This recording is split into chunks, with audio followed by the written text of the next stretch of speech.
या ठिकाणी आयोजित केला जाणार आहे। वास्तविक 1 ऑगस्ट ते 30 सप्टेंबर असे 60 दिवस आम्ही लातूर शहर आणि लातूर जिल्ह्यातील तमाम सर्व शाळा, महाविद्यालय, कॉलेज आणि कोचिंग क्लासेसमध्ये शिकणाऱ्या सर्व विद्यार्थिनी बरोबर संवाद साधण्याचा त्या ठिकाणी पोलीस विद्यार्थी संवाद हा उपक्रम आयोजित केलेला आहे। या उपक्रमाअंतर्गत आमचे सगळे अधिकारी हे रोज कुठल्या ना कुठल्या शाळेमध्ये, महाविद्यालयामध्ये त्या ठिकाणी जातात, विद्यार्थ्यांशी संवाद साधतात आणि ही जी भारताची एक अत्यंत ताकदवार पिढी जी आता झेन झीच्या पलीकडे झेन अल्फा आहे, ही झेन अल्फा अत्यंत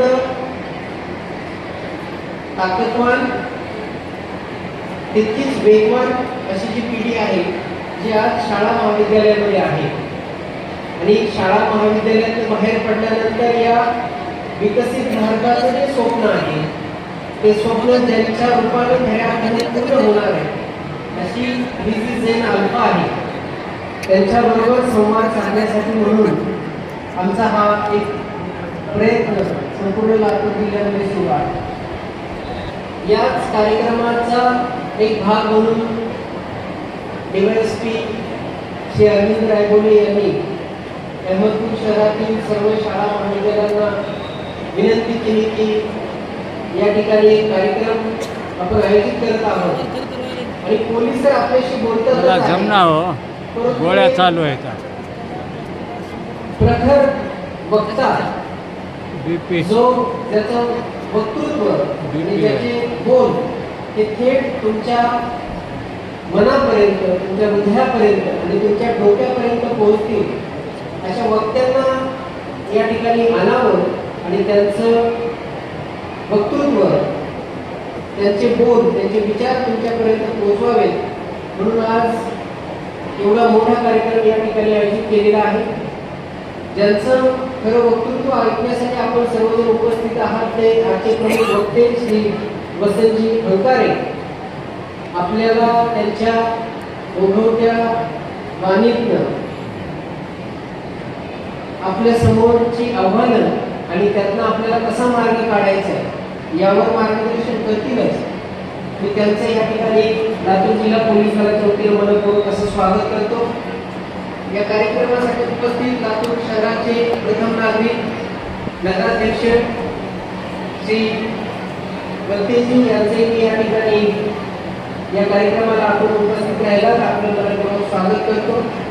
या कार्यक्रमाचे आयोजकांपैकी एक माजी पोलीस अधिकारी अंमलदार संघटनेचे श्री गायकवाडजी त्यांचे मी या ठिकाणी मनपूर्वक असं आभार व्यक्त करतो की आपण या कार्यक्रमाच्या आयोजनामध्ये आमचा लातूर जिल्हा पोलीस दलाला हातभार या ठिकाणी लावला। मित्रमैत्रिणींनो, मी तुमचा फार वेळ घेणार नाही। मला कल्पना आहे की तुम्ही एका वर्गात बसला तरी शांत बसू शकत नाही।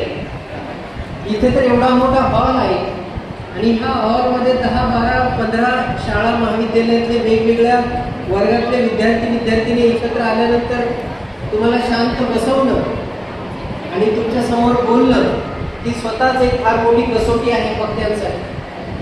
परंतु मी त्यापूर्वी आपल्या सगळ्या शिक्षकांचं लातूर जिल्हा पोलीस दलाच्या वतीनं खूप खूप असं आभार व्यक्त करतो, मनपूर्वक धन्यवाद देतो की आपण या कार्यक्रमाच्या आयोजनामध्ये हातभार लावला, आपण आपल्या विद्यार्थिनींना या ठिकाणी घेऊन आलात। एक चांगले शिक्षकांची हीच सगळ्यात मोठी ओळख आहे की जे आपल्या विद्यार्थ्यांसाठी जिथं जे चांगलं असेल ते त्या विद्यार्थ्यांपर्यंत पोहोचवण्यासाठी त्या विद्यार्थ्यांना तिथे घेऊन जातात।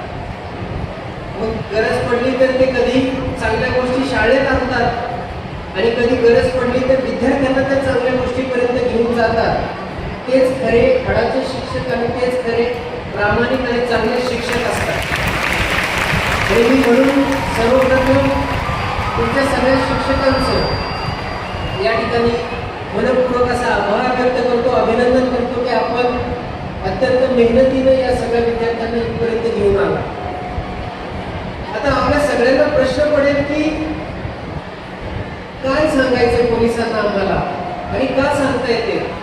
आम्ही आता हुशार आहोत, आम्हाला कळतं, आमच्याकडे मोबाईल आहे, आम्हाला फेसबुक कळतं, आम्हाला यूट्यूब कळतं, आम्ही शाळेत आहोत, आम्हाला शिक्षण घेतलंय, आम्ही तर कुठला गुन्हा केला नाही. मग पोलिसांचा आमचा संबंध काय? मग पोलीस आम्हाला कशाला काय सांगता येते. आपण सगळ्यांनी शाळेमध्ये एक म्हण ऐकली असेल, अ stitch in time saves nine. A stitch in time saves nine म्हणजे वेळेला जर आपण एखादा कपडा उसवला आणि जर त्या कपड्याला आपण वेळीच एक टाका घातला तर नंतर तो कपडा जो अजून जास्त उसवणार असतो किंवा फाटणार असतो त्याला परत 10 टाके घालायची आपल्याला गरज पडत नाही. अ stitch in time saves nine म्हणजे एक वेळेवर घातलेला टाका हा पुढचे 9 टाके वाचवतो. आणि म्हणून prevention is always better than cure. एखादी गोष्ट घडण्याच्या आधीच जर आपण तिला रोखू शकत असेल, तिला रोखू शकत असेल तर ते कधी पण चांगलं आहे. Prevention is always better than cure. आजार होण्यापेक्षा आजार होऊच नये म्हणून आपण प्रयत्न करणं आवश्यक आहे. एखादी चूक घडल्यानंतर ती चूक सुधारण्यापेक्षा चूक होऊच नये म्हणून आपण प्रयत्न करायला पाहिजे. आपल्या हातून गुन्हा घडल्यानंतर त्या गुन्ह्याचं शिक्षा होण्यापेक्षा आणि त्याचं प्रायश्चित्त होण्यापेक्षा आपल्या हातून गुन्हाच होऊ नये म्हणून प्रयत्न करणं आवश्यक आहे. आणि म्हणून आपल्या सगळ्यांशी संवाद याच कारणासाठी साधायचा आहे, तुम्हाला जागरूक करायचे. कारण आता गुन्ह्यांची पद्धत बदलत चाललेली, आता चुकांची पद्धत बदलत चाललेली. ज्या गोष्टी आपल्याला सहज वाटतात, आपल्याला वाटतं की हे तर मी सहज केलं, हे नकळत माझ्याकडनं झालेलं आहे, मला माहीत नव्हतं हा गुन्हा आहे. परंतु तुम्हाला माहीत नव्हतं हा गुन्हा आहे त्यावेळेस आपल्याला कायदा कुठलीही त्या ठिकाणी सवलत देत नाही. कारण कायद्यासमोर गुन्हा केला की तुम्ही गुन्हेगार ठरता. आणि मग त्यावेळेस आपण असं म्हणू शकत नाही की मला याचं ज्ञान नव्हतं. आज आपल्या भोवताली अशा अनेक गोष्टी आहेत. तुम्ही आज फेसबुक ओपन केलं, यूट्यूब ओपन केलं तर आज प्रत्येक विद्यार्थी, प्रत्येक मुलगा, प्रत्येक मुलगी आपल्या दिवसातले कित्येक तास हे केवळ हे रील बघण्यामध्ये घालवतात. आणि या रीलमध्ये काय पाहतो आपण, तर ज्या गोष्टी आपल्याला आवडतात त्याच गोष्टी सातत्यानं आपल्याला समोर येत राहतात. आणि मग त्यातनं कळत नकळत त्याच गोष्टी आपल्याला खऱ्या वाटायला लागतात आणि आपण त्याच्या कधी आहारी जातो आपल्याला कळत पण नाही. आज लहान मुलांच्या दप्तरामध्ये जर चेक केलं तर 8वी 9वी 10वीच्या मुलाच्या दप्तरामध्ये चाकू सापडतो. का? त्याला माहीत नसतं किंवा त्याला कोणाला मारायचं पण नसतं, परंतु चाकू बाळगण्याला एक वेगळीच प्रसिद्धी आणि प्रतिष्ठा मिळते. किंवा आपल्याकडे चाकू असेल तर बाकीचे लोक आपल्याला घाबरतात. या खोट्या प्रतिष्ठेपायी तो आपल्या दप्तरात असा चाकू बाळगतो आणि त्याला हे कळत नाही की ते चाकू बाळगणं हा गुन्हा आहे. बऱ्याच वेळा आपल्या सहकाऱ्यांकडनं आपल्याला अशा चुकीच्या गोष्टी सांगितल्या जातात, करायला भाग पाडल्या जातात. आणि मग त्याच्यात कधीतरी आपण कळत नकळत कधी आपण व्यसनाच्या आहारी जातो हे आपल्यालाही कळत नाही.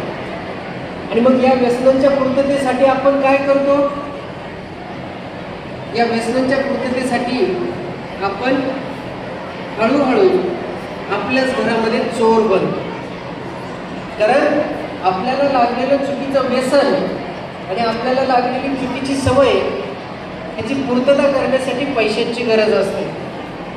आणि जेव्हा हे पैसे आपल्याला मिळत नाही तेव्हा आपण सगळ्यात पहिला जर चोरी कुठं करतो तर ती आपल्या घरात चोरी करायला सुरू करतो.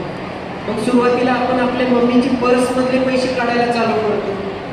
मग नंतर ते कमी पडायला लागले की कधी कळत नकळत आपला हात पप्पांच्या खिशात जातो.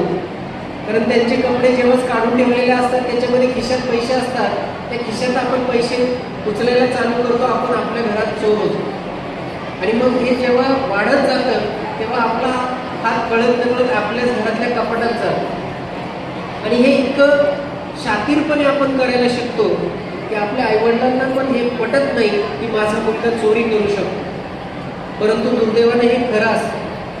पण ही वेळ येते का आणि याची सुरुवात कुठं होते, तर तीच आपल्याला समजणं फार गरजेचं आहे. कुठलीही चुकीची गोष्ट जेव्हा आपण करायला सुरू करतो, सुरुवात तिथूनच होते. जे नाही करायला पाहिजे ते करण्याचा पहिला प्रयत्न जेव्हा आपण करतो, सुरुवात तिथं होते. जे नाही ऐकायला पाहिजे, जे नाही बघायला पाहिजे, ते जेव्हा पहिल्यांदा बघितलं जातं, पहिल्यांदा ऐकलं जातं, सुरुवात तिथंच होते. आणि मग आपणच आपल्या घरात गुन्हेगार ठरतो, आपणच आपल्या नजरेत गुन्हेगार ठरतो. आणि जेव्हा आपण आपल्या आईवडिलांच्या नजरेत गुन्हेगार ठरतो त्यावेळेस आपल्याला फार पश्चाताप होतो, पण त्यावेळेस वेळ निघून गेलेली असते. मित्रांनो, मला तुम्हाला एकच सांगायचं की प्रत्येक गोष्टीची वेळ ठरलेली आहे. आता तुम्ही शाळेत आहात तर हा फक्त आणि फक्त तुमचा अभ्यास करण्याचा वेळ आहे आणि खेळण्याचा वेळ आहे. हे तुमचं शारीरिक ताकद कमवण्याचं वय आहे, हे तुमचं बौद्धिक ताकद कमवण्याचं वय आहे, हे मानसिकदृष्ट्या तुम्ही सक्षम होण्याचं वय आहे. कारण या वयात तुम्हाला जेव्हा तुम्ही शाळेत असता तेव्हा शिक्षण घेणं महत्त्वाचं आहे. तुम्ही शाळा सुटल्यानंतर मैदानावर जाऊन शारीरिक मेहनत करणं आणि खेळ खेळणं महत्त्वाचं आहे. आणि जर उरलेला वेळ असेल तर त्या वेळेमध्ये आपली मानसिक शक्ती आणि ताकद वाढवणं गरजेचं आहे. कारण या तीनच शक्ती आहेत ज्या इथून पुढे तुम्हाला भविष्यासाठी गरजेच्या आहेत. पुस्तकातलं ज्ञान थोडंफार कमी जास्त चालेल, थोडेफार मार्क कमी जास्त चालतील, पण तुमची मानसिक ताकद वाढवणं गरजेचं आहे, तुमची शारीरिक ताकद वाढवणं गरजेचं आहे आणि तुमची बौद्धिक ताकद वाढवणं गरजेचं आहे. ती जर तुम्हाला असेल, आता बरेच विद्यार्थी आहेत, मार्क किती आहेत तर 98%, 99%. परंतु जरा वातावरण चेंज झालं की लगेच याला सर्दी होते, लगेच याला ताप येतो, लगेच हा आजारी पडतो. अरे याचा उपयोग काय? तुम्हाला जर या स्पर्धेत टिकायचं असेल तर केवळ मार्कांनी हुशार असून चालणार नाही, तुमचं शारीरिकदृष्ट्या सुद्धा तुम्ही सक्षम असलं पाहिजे. आज तुम्ही इथं घरी राहता, अहमदपूरमध्ये आपल्या घरात राहता, घरचं जेवण जेवता, घरातनं शाळेत येता, शाळेतनं घरी जाता, एकदम सुरक्षित वातावरणात तुम्ही राहता. पण जेव्हा शिकाल, मोठे व्हाल, डिग्री कमवाल, नोकरीला जाल, व्यवसायात बाहेर पडाल, तेव्हा यातलं काहीच तुमच्या सोबत नसणार आहे. म्हणजे आई वडील तुमच्या सोबत नसणार आहेत, तुमचं गाव तुमच्या सोबत नसणार आहे, तुमचे मित्रमैत्रिणी तुमच्या सोबत नसणार आहेत. मग त्या नव्या परिस्थितीशी तुम्ही कसं जुळवून घ्या, नव्या शहराशी कसं जुळवून घ्या, नव्या वातावरणाशी कसं जुळवून घ्याल? मेसचा डबा खायला जमेल का तुम्हाला? मेसचा डबा खाऊन दिवसभर 12 तास अभ्यास करायला जमेल का तुम्हाला? तो जमेल जर तुम्ही मनाने कणखर असाल आणि शरीराने सुदृढ असाल. आणि ही शरीराची ताकद ही याच वयात शाळेच्या मैदानावर तुम्हाला मिळू शकते. आणि म्हणून आज दुर्दैवानं शाळेची मैदानं ओस पडलेली आहे. जे आमच्या कालावधीमध्ये आम्हाला लिटरली शाळा सुटले की मैदानावर घेऊन जाण्यासाठी पालक यायचे आणि मारत मारत घरी घेऊन जायचे की आता अंधार पडला, आता तरी घरी चल. कारण इतकं ते अंगवळणी पडलं होतं, शाळा आणि शाळा झाली की मैदान. परंतु आता दुर्दैवानं ओस पडलेली शाळेची मैदानं पाहिली की वाईट वाटतं की हे विद्यार्थिनी करतात काय उरलेल्या वेळामध्ये. आणि त्याच मैदानाच्या कडेकडेला कुठेतरी झाडाखाली बसून मोबाईलवर रील बघत बसणारे मुलं मुली बघितले की अजून जास्त दुःख होतं की यांचा प्रायोरिटी चुकतायत का. यांनी मैदानावर घाम काढणं आवश्यक असताना ते मोबाईलचे स्क्रीन पाहून डोळ्याला ताण देण्यामध्ये यांना जास्त आनंद मिळतो. मित्रांनो, एक लक्षात ठेवा, योग्य वेळी योग्य गोष्ट करणं याच्याच खरा शहाणपणा आहे. तुमचं वय हे अत्यंत नाजूक वय आहे. मी अनेक ठिकाणी सांगतो कारण मला ते आमच्या शिक्षकांनी शिकवले आणि जे मला पटलं आणि जे मी आयुष्यभर ज्याचं पालन केलं ते म्हणजे कुठलाही मुलगा किंवा मुलगी हिच्यासाठी जर आयुष्यातलं सगळ्यात संवेदनशील वय कुठलं असेल तर ते टीन एज आहे. टीन एज माहिती आहे कोणाला? टीन एज म्हणजे काय? टीन एज म्हणजे 13 to 19, करेक्ट. 13 वर्षापासून 19 वर्षापर्यंत जे वय आहे त्याला टीन एज म्हणतात. आणि म्हणून म्हणतात ना हे टीनेजर्स आहेत, म्हणजे तुम्हाला टीनेजर्स म्हणतात कारण तुम्ही 13 ते 19 या वयोगटातले आहात. आणि मग हेच टीन एज जे आहे हे सगळ्यात संवेदनशील टीन एज आहे. या 13 ते 19 या वयामध्ये जर तुम्हाला चांगले संस्कार लागले, तुम्ही चांगल्या मार्गावर राहिलात, तुम्ही चांगल्या दिशेने तुमचा प्रवास चालू ठेवला, तर तुम्हाला आयुष्यभर कधीही कुठल्याही अडचणीचा सामना करावा लागणार नाही. कितीही संकट आली तरी तुम्ही त्या संकटाचा मुकाबला करू शकाल, कारण या टीन एजमध्ये तुम्ही अत्यंत संवेदनशीलपणे आणि सतर्कपणे राहिलेला आहात. परंतु याच टीन एजमध्ये जर तुम्हाला चुकीची सवय, चुकीची संगत आणि चुकीचा मार्ग जर तुम्ही पत्करला, तर मात्र तुम्हाला परत रुळावर आणायला मात्र प्रचंड कष्ट करावे लागतात, प्रचंड मेहनत करावी लागते आणि ते अवघड पण आहे. आणि म्हणून या टीन एजमध्ये आपल्या सगळ्यांना खूप सतर्क राहण्याची गरज आहे. 13 ते 19 या टीन एजमध्ये तुम्हाला चांगली संगत, चांगल्या सवयी आणि चांगली दिशा. आता या चांगल्या संगतीमध्ये सुद्धा तुमच्या अवतीभोवतीचे मित्रमैत्रिणी यांची खूप महत्त्वाचा रोल आहे. कारण तुम्ही स्वतः किती चांगले असाल, तुमची संगत जर वाईट असेल तर तुम्ही सुद्धा हळूहळू त्या वाईट संगतीमुळे वाईट होण्याच्या दिशेने जाऊ शकता. आणि त्यामुळे तुमची संगत चांगली असेल हे पाहणं सुद्धा तुमचंच कर्तव्य आहे. तुमच्या सवयी सुद्धा चांगल्या असणं अपेक्षित आहे. आता चांगल्या सवयी म्हणजे काय? तर लवकर उठणं, अभ्यास पूर्ण करणं, वर्गात ज्यावेळेस आपण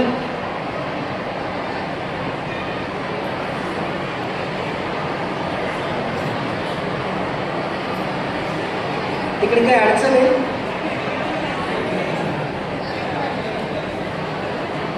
ओके, त्यांच्याकडे कॅमेरा गेला म्हणून त्यांना हात करावा असं वाटलं की मी कॅमेऱ्यात कुठेतरी दिसेल. मैत्रिणीनं आणि मित्रांनो तुम्हाला एक सांगतो की अशा फिरत्या कॅमेऱ्यात कुठेतरी हात दाखवून आपलं चित्र दिसण्यापेक्षा असं आयुष्यात काहीतरी करा की एक दिवस स्टेजवर येतील आणि तुम्हाला लोक ऐकतील.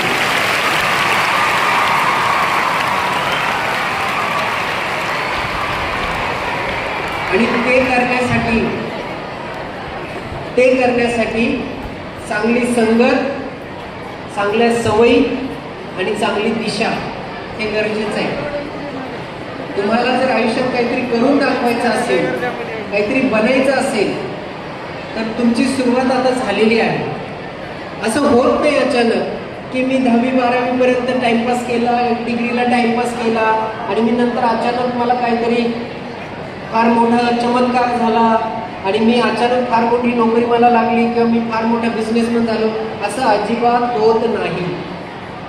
आयुष्यामध्ये जेही लोक यशस्वी आहेत त्यापैकी कुणीही असा कुठल्याही चमत्काराने यशस्वी झालेला कुणीच तुम्हाला सापडणार नाही. प्रत्येक यशस्वी व्यक्तीच्या मागे त्याच्या लहानपणापासूनची मेहनत आणि त्याचा सातत्यपूर्ण प्रयत्न या केवळ 2च कारणांमुळे कुठलीही व्यक्ती आयुष्यामध्ये यशस्वी होते. मग ती नोकरीत असेल, व्यवसायात असेल, परीक्षेत असेल किंवा कुठेही असेल. आणि ते सातत्य तुम्हाला राखता आलं पाहिजे. म्हणून मी तुम्हाला सांगत होतो की चांगल्या संगतीची तुम्हाला गरज आहे. आणि त्या चांगल्या संगतीबरोबर तुमच्या स्वतःच्या सवयी, तुम्ही तुमच्या दिवसभराचा विचार केला पाहिजे की मी आज माझ्या दिवसभरामध्ये 8 तास झोपलो तर उरलेल्या 16 तासात मी काय केलं आणि माझा दिवस आजचा कसा गेला. खरंच का आजच्या दिवसभरात मला काही मिळालं शिकायला, माझ्यामध्ये काही सुधारणा झाली का, कालच्यापेक्षा आज मी काही प्रगती केली का. जर तुमचं उत्तर बरोबर होय असेल तर तुम्ही योग्य दिशेने आहात. आणि ज्या दिवशी तुमचं उत्तर नाही असेल त्या दिवशी विचार करा की आज आपलं काय चुकलं. आणि मग ह्या चांगल्या संगत आणि चांगल्या सवयी जर तुम्हाला असतील तर तुम्ही चांगल्या दिशेने जर पुढे जात असाल तर तुम्ही आयुष्यात कुठल्याही क्षेत्रात जा.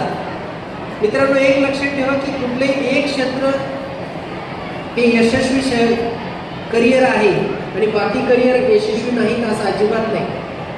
तुम्ही ज्या क्षेत्रात जाता तिथं तुम्ही किती मेहनत करता, किती प्रामाणिकपणे काम करता, याच्यावर तुमचं यश अपयश ठरणार. आता शेवटी मी फक्त एकच महत्त्वाच्या मुद्द्याला स्पर्श करणारे जो आम्हाला वाटतं तुम्हाला सांगणं फार गरजेचं आहे. एक लक्षात ठेवा की तुम्ही झेन अल्फा असाल, झेन झी असाल किंवा तुम्ही अजून कोणी आहात, तुमचे विचार आहेत, तुम्ही स्वतंत्र आहात. तुम्ही तुमच्या आयुष्यात निर्णय घेण्यासाठी तुम्हाला स्वातंत्र्य आहे. प्रत्येक व्यक्ती, प्रत्येक मुलगा, प्रत्येक मुलगी ही स्वतंत्र आहे. त्याचे विचार स्वतंत्र आहेत, त्याचे निर्णय सुद्धा स्वतंत्र असतील. पण एक लक्षात घ्या, स्वातंत्र्याचा अर्थ असा नाही की मी कोणालाच विचारणार नाही आणि मला कोणाला विचारायची गरज नाही.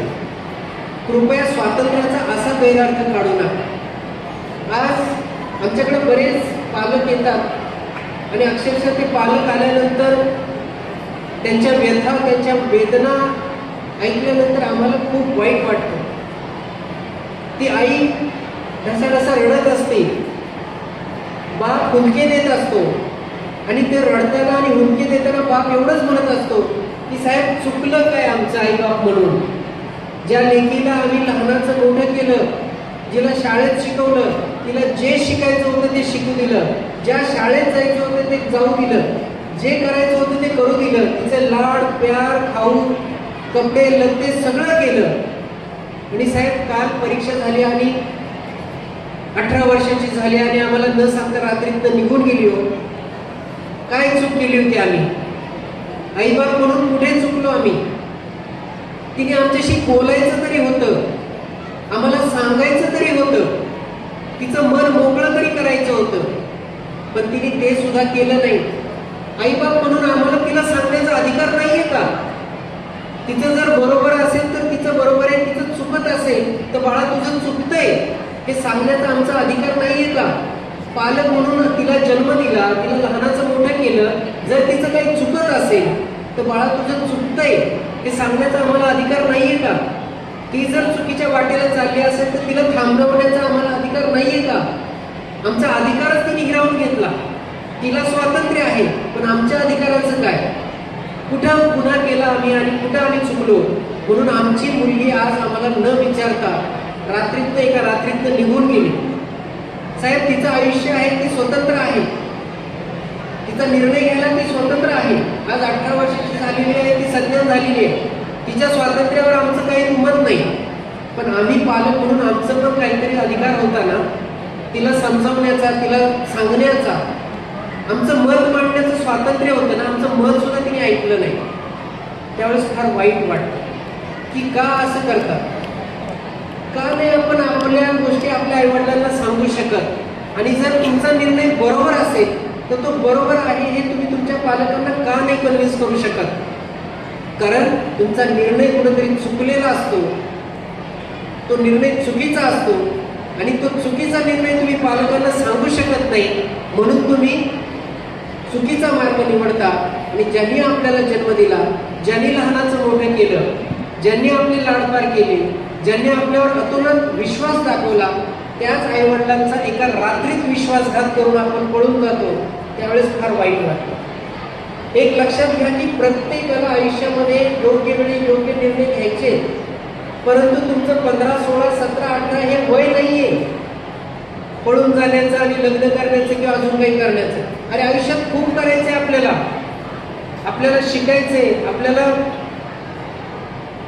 डिग्री घ्यायची, आपल्याला IAS व्हायचंय, आपल्याला IPS व्हायचंय, आपल्याला बिझनेसमन व्हायचंय.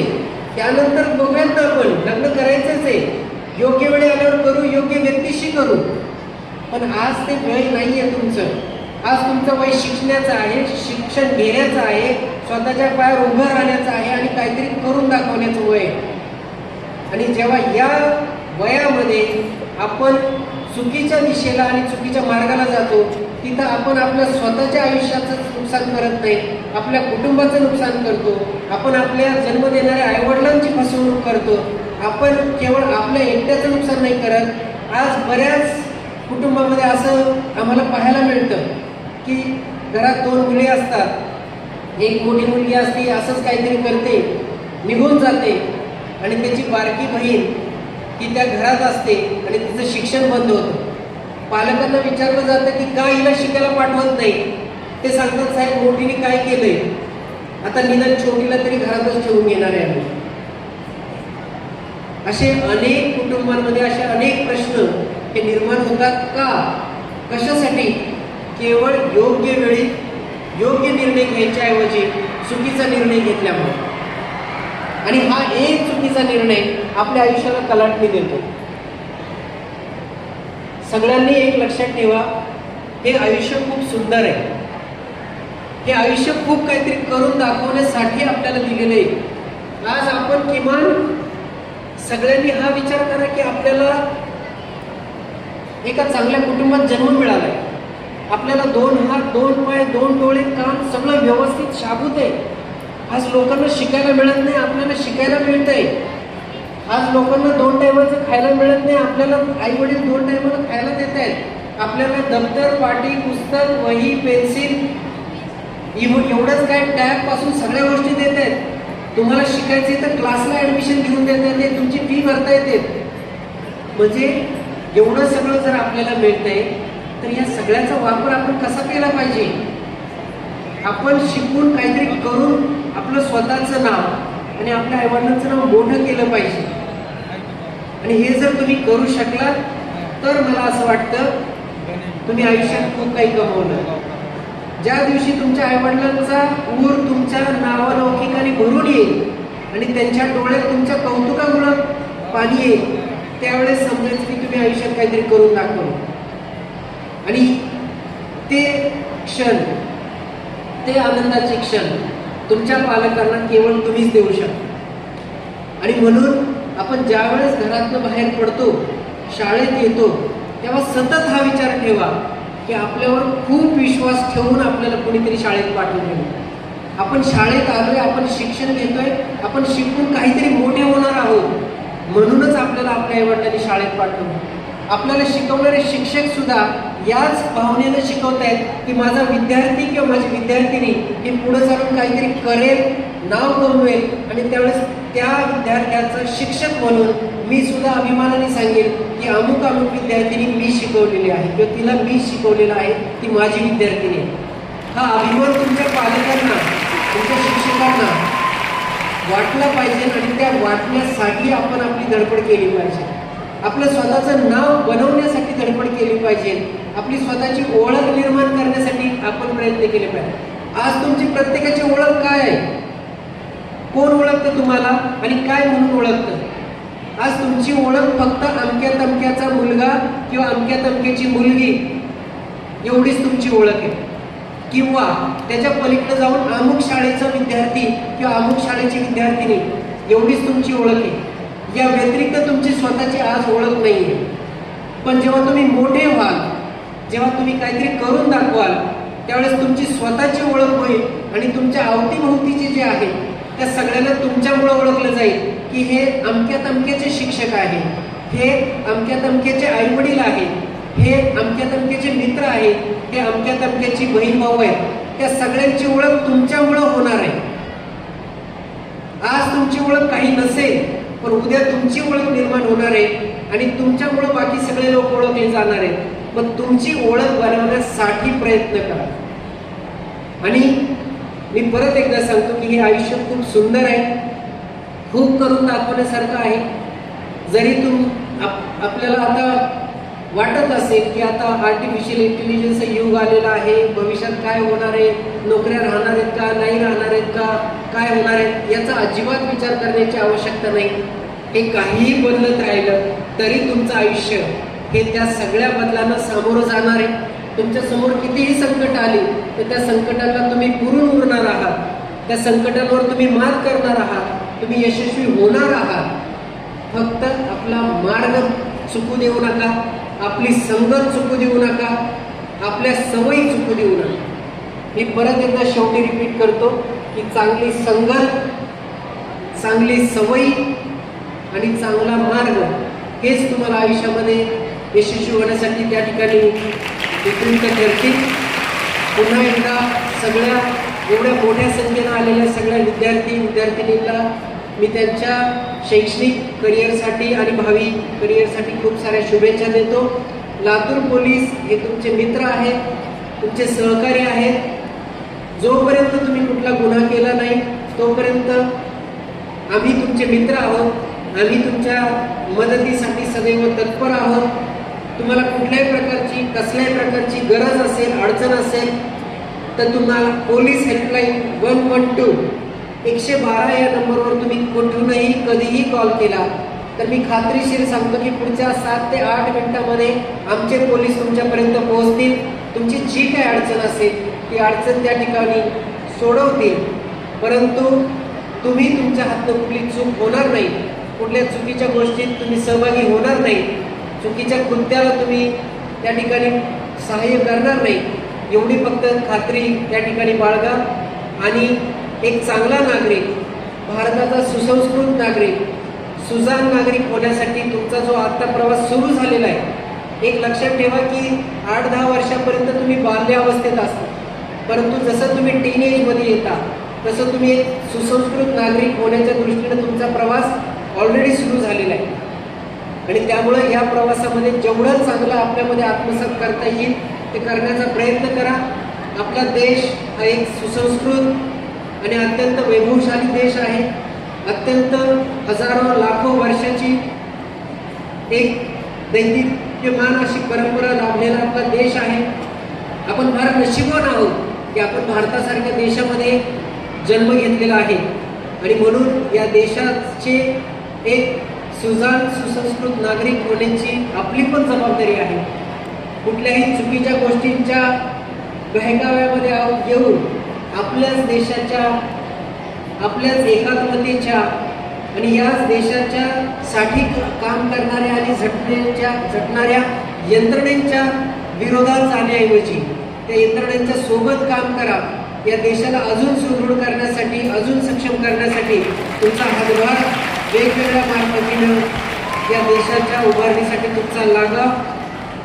एवढीच मी तुमच्याकडनं अपेक्षा व्यक्त करतो. सगळ्यांना खूप साऱ्या शुभेच्छा देतो आणि मी माझं थोडंसं लांबलेलं भाषण या ठिकाणी संपवतो. जय हिंद, जय महाराष्ट्र.